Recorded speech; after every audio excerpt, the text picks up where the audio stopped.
हाय, मैं गैब्रियल हूँ और हर कोई मुझे गैरी कहता है। आगे बढ़ने से पहले आप इसे लाइक एंड सब्सक्राइब कर दीजिए। मैं माँ से अपने जन्म की कहानी सुनते आ रही हूँ और ये हमेशा याद रहती है। आप मेरी डिलीवरी डेट के 3 हफ्ते बाद पैदा हुए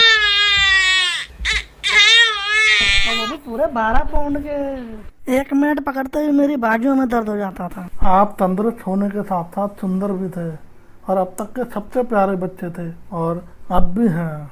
पिताजी ने और बड़े भाई बहनों ने मुझे खूब प्यार किया। मेरी माँ भी मुझे प्यार करती थी, लेकिन उनके जताने का तरीका बड़ा मज़ेदार था। जब मैं 3 साल की थी और सब लोग रात के खाने में पिज्ज़ा खा रहे थे, लेकिन मेरी माँ मुझे उबली हुई गाजर खिला रही थी। मैं अचानक से टेबल पर चढ़ी और उनके पिज्ज़ा को लपक लिया। माँ ने उसे खूब खींचा, लेकिन मैं पिल्ले की तरह चिपक गई। ये तुम क्या कर रहे हो? गैबी को पिज्जा खाने दो। डियर, तुम इधर आओ, मैं तुम्हें सबसे बड़ा टुकड़ा दूंगा। माँ पागल लग रही थी। इसे ज्यादा कैलोरी की जरूरत नहीं है। क्या तुम इसे हाथी के रूप में बदलना चाहते हो? लेकिन मैंने परवाह नहीं करी और मैं अपना पिज्ज़ा खाती रही। एक दिन मैं हैलोवीन की पार्टी में गई और वहाँ से एक भरा हुआ बैग लेके घर पे वापस आई। सबने कहा कि मैं बहुत प्यारी लग रही थी और मुझे एक्स्ट्रा कैंडी भी दी, लेकिन वो बैग मुझसे छीन लिया गया। लेकिन ये तुमको मोटा करने वाला है, ये मुझे दो और तुम यहाँ से चले जाओ। मैं दुखी थी कि माँ ने वो बैग ले लिया, लेकिन पिताजी ने मुझे हर रात का कैंडी दी। बड़े होते हुए पिताजी और मैंने एक साथ बहुत सारी किताबें पढ़ी। पहली कक्षा से मैंने पोयम लिखना शुरू कर दिया। मेरे टीचर ने एक स्कूल प्रतियोगिता में मेरी पोयम भेज दी और मुझे 2nd प्राइज मिला। फिर इतने खुश हुए कि उन्होंने इसे अपने ऑफिस में ही फ्रेम करा दिया।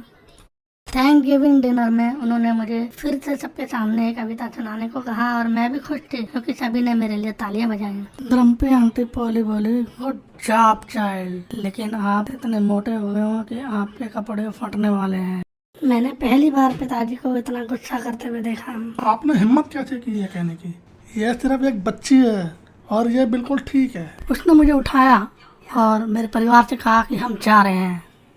5वीं कक्षा में जब हम एक समुद्र तट पे थे तो मैंने अपने नए गुलाबी स्नान सूट में कुछ जगह घूम रही थी। मैं अपनी उम्र के कुछ लड़कियों के पास गई और पूछा कि क्या मैं उनके साथ रेत के महल बना सकती हूँ, लेकिन उनमें से एक ने मुझे बेरहमी से धक्का दे दिया। हम मोटी लड़कियों के साथ नहीं खेलते, तुम बदसूरत हो। मैं फुट फुट कर रोने लगी और भाग गई। पिताजी गुस्से में थे। मैं उन लड़कियों को बिल्कुल वही बताऊंगा जो मैं सोचता हूँ। उनके माता पिता कहाँ हैं? क्या आप हर जगह ड्रामा करना बंद कर सकते हैं? मैंने तुमसे कहा था कि वो हास्यास्पद सूट मत खरीदो। तो अपना वजन कम करने की जरूरत है, लोग उसका मजाक उड़ाएंगे। और उस शाम माँ ने मुझसे कहा कि मैं डाइट पे जा रही हूँ।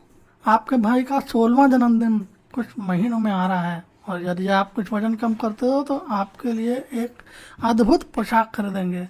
आप अपने बारे में बहुत अच्छा महसूस करोगे। उस रात मैं किचन में गई और अपने मुंह में कुरकुरे और कुकीज को भरना शुरू कर दिया, क्योंकि मैं मॉम के उस स्टूपिड डाइट प्लान से पहले जितना हो सके उतना खाना चाहता। अगले दिन मॉम मुझे डाइटिशियन के ऑफिस में ले गई और मुझे तुरंत डॉक्टर क्रिस्टीन नापसंद हो गई। क्यों भी आओ, पैमाने पर आओ। आप वास्तव में बहुत अधिक वजन वाले हो। आपको कम से कम 20 पाउंड वजन कम करने की ज़रूरत है। क्या आपको लगता है कि हम सितंबर तक इसको कंट्रोल कर सकते हैं? ये गैब्रियल पर डिपेंड करता है। हाँ, ये किया जा सकता है। क्या आप वजन कम करना चाहते हो हनी? क्या आप पार्टी के लिए सुंदर बनना चाहते हो? मुझे समुद्र तट पर उस मतलबी लड़की के शब्द याद आ गए और कहा कि मैं सुंदर बनना चाहती हूँ। इसलिए न्यूट्रिशन ने मेरे लिए खास डाइट बनाई और हमें ये सारे महंगे प्रोडक्ट उनसे खरीदने पड़े।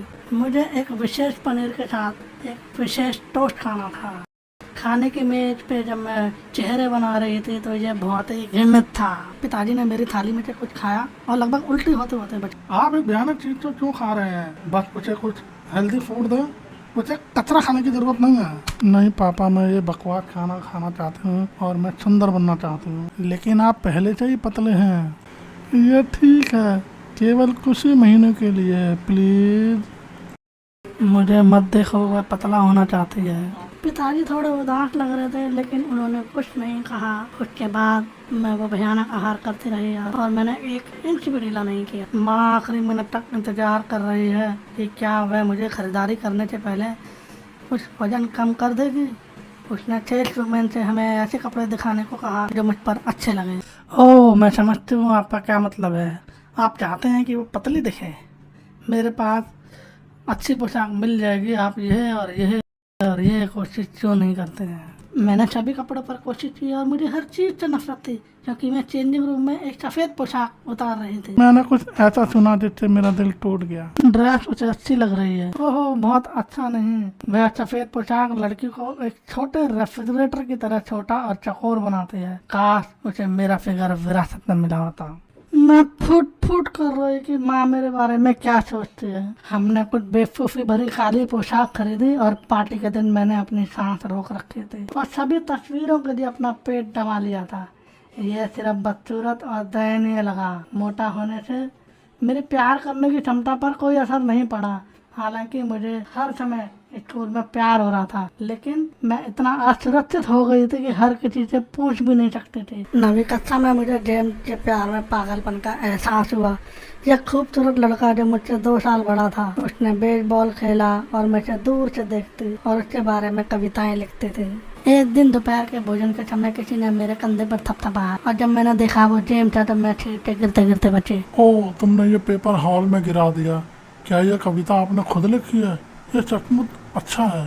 मैंने उसे एक गूंगी सुनहरी मछली की तरह देखा और बाहर में एक दुबली पतली लड़की ने उसका हाथ पकड़ा और उसे दूर ले गई। मैंने कागज को फाड़कर गुस्से में फेंक दिया। बेशक उसकी एक गर्लफ्रेंड थी जो एक क्षण की मॉडल की तरह दिखती थी। तभी मेरी कक्षा का हारून मुस्कुराहट के साथ मेरे बगल में बैठ गया। हाँ, गोल मटोल गब्बे, आपको जेम्स पसंद है ना? मैंने देखा कि तुम रोज किस तरह उसे घेरते रहते हो। मैं नहीं। मुझे परवाह नहीं है लड़की। आप उसके जैसे किसी व्यक्ति का ध्यान आकर्षित करना चाहते हैं, तुम्हें मेरे साथ रहना चाहिए। मैं आसपास से सबसे लोकप्रिय व्यक्ति की तरह हूँ। आज रात मेरे यहाँ किसी पार्टी में आना। जेम्स भी वहाँ होगा और मैं उस लड़के से मिलवाता हूँ। लेकिन उसकी एक गर्लफ्रेंड है। ओह, वो उसकी प्रेमिका नहीं है। मेरा विश्वास करो, वह अविवाहित है। तो मैं उस शाम पार्टी में गई और जब मैंने वहाँ देखा कि जेम्स उस लड़की के साथ नाच रहा है, मुझे लगता है कि वे दोनों साथ हैं। ये बेवकूफ़ी है। मैं अभी घर जा रही हूँ। ओह बेचारी डब्बी, तुम लोगों के बारे में पहली बात नहीं जानती। क्या तुम उसे इस तरह से ईर्ष्या करने के लिए कुछ देती हो? और अचानक हारून ने मुझे खींच लिया और मुझे खींच कर लिया। मैंने उसे तुरंत भगा दिया। आपके साथ क्या गलत है गैब्रियल? तुम बस बिन बुलाए मेरी पार्टी में आ जाओ, मुझे चूमने के लिए भीख मांगोगी। क्या मोटा होना आपको जरूरतमंद और प्यार के लिए बेताब बनाता है? मैं इस बात से डर गई क्योंकि मुझे लगा कि सबकी नजरें मुझ पर है। झूठे कहीं के, मैं एक बंदर को चूमना पसंद करूंगी। और मैंने इसे जोरदार थप्पड़ मारा और वहाँ से भाग गई।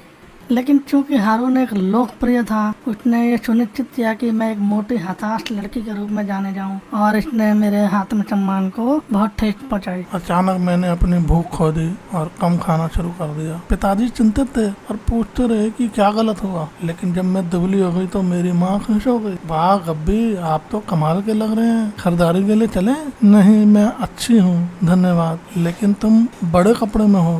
बड़े कपड़े? तुम्हारा मतलब क्या है? तुम मुझसे इस तरह क्यों बात कर रही हो?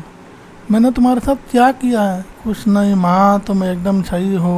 और जब मैं कॉलेज गई तो मैंने आखिरकार कुछ दोस्त बना लिए। अचानक मैं उन कपड़ों में फिट हो जाती हूँ जिनमें मैं दूसरों के साथ फिट बैठती हूँ।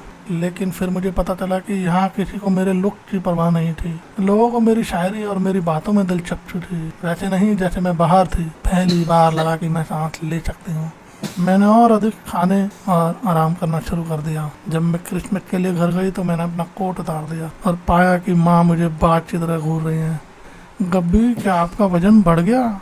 मुझे नहीं पता माँ, मैंने चेक नहीं किया। लेकिन ये शर्म की बात है कि आप फिर से मोटे हो रहे हो डियर। आपको सावधान रहना होगा। तो क्या हुआ अगर मैं मोटी हो गई? क्या मैं बदसूरत और बेकार हो जाऊंगी? तुम्हें क्या हुआ? आप किस बात से परेशान हैं? माँ, मैं तुमसे परेशान हो गई हूँ। आपने मुझे पूरी ज़िंदगी एहसास कराया है कि मोटा होना दुनिया की सबसे बुरी चीज़ है। यही एकमात्र चीज़ है जो आपको परिभाषित करती है। लेकिन ऐसा नहीं है। मैं तो सिर्फ तुम्हारे लिए बोल रही थी। मैं चाहती थी कि तुम स्वस्थ रहो। क्या ये निश्चित है? क्योंकि जब मैं पतली हो गई थी तब मैं अस्वस्थ और दुखी थी।